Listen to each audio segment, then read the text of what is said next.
మీర్పేట్ హత్య కేసులో scene reconstruction పూర్తయింది. నిందితుడు గురుమూర్తిని ఇంటికి తీసుకెళ్లి పోలీసులు విచారణ జరిపారు.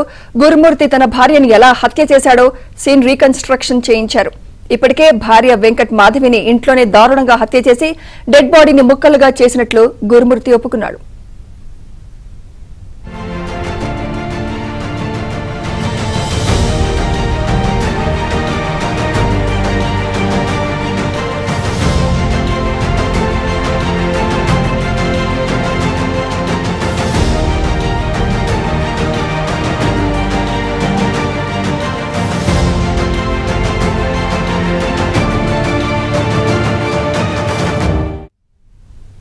మీర్పేట్ హత్య కేసులో సీన్ రీకన్స్ట్రక్షన్ పూర్తయింది. ఇదే అంశంపై మరింత సమాచారం మా క్రైమ్ కరెస్పాండెంట్ ప్రవీణ్ అందిస్తారు. ప్రవీణ్,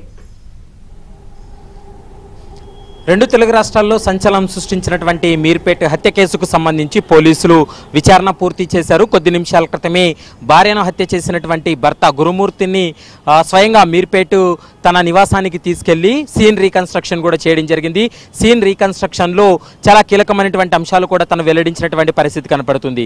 ఎందుకంటే గడిచినటువంటి 5 రోజులుగా విచారణలో చాలా అంశాలు వెలుగులోకి వచ్చినప్పటికీ కూడా ఒక్కొక్కసారి ఒక్కొక్క విధంగా తన స్టేట్మెంట్ ఇవ్వడంతో ప్రస్తుతం పోలీసులకు కొంత ప్రశ్నార్థకంగా మారింది.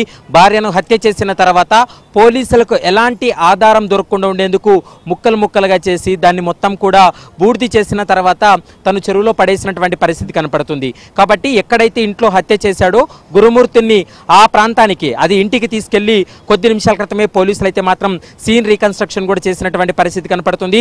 మరోవైపు గురుమూర్తి నుంచి అక్కడే స్టేట్మెంట్ కూడా రికార్డ్ చేసినటువంటి పరిస్థితి ఉంది.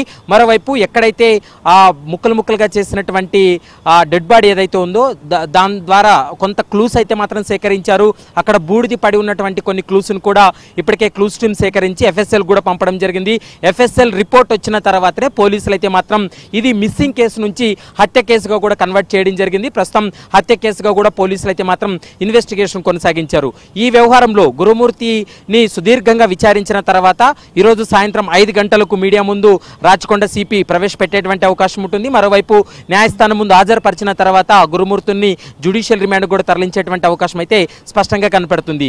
ఈ కేసులో ఇప్పటికే టెక్నికల్ ఎవిడెన్స్ ఆధారంగా చేసుకుని దర్యాప్తు కొనసాగించడం జరిగింది. దేశంలో ఉన్నటువంటి కొన్ని అంటే ప్రముఖమైనటువంటి ల్యాబ్స్కి సంబంధించినటువంటి నిపుణులను కూడా ప్రస్తుతం అయితే మాత్రం ఈ కేసులో వినియోగించడం జరిగింది. ఎందుకంటే ఇది ఒక పెద్ద సెన్సేషనల్ కేసు. మరోవైపు ఎలాంటి ఆధారం లేకుండా మొత్తం కూడా ఆధారాలన్నీ చెరిపివేయడంతో పాటు డెడ్ బాడీని కూడా మాయం చేసినటువంటి పరిస్థితి ఉంది. కాబట్టి ఈ కేసులో పోలీసులు చాలా ఛాలెంజింగ్ గానే విచారణ జరిపి చాలా కీలకమైనటువంటి అంశాలను కూడా విచారణలో తేల్చడం జరిగింది.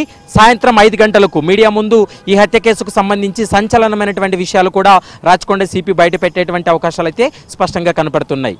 Right, thank you Praveen.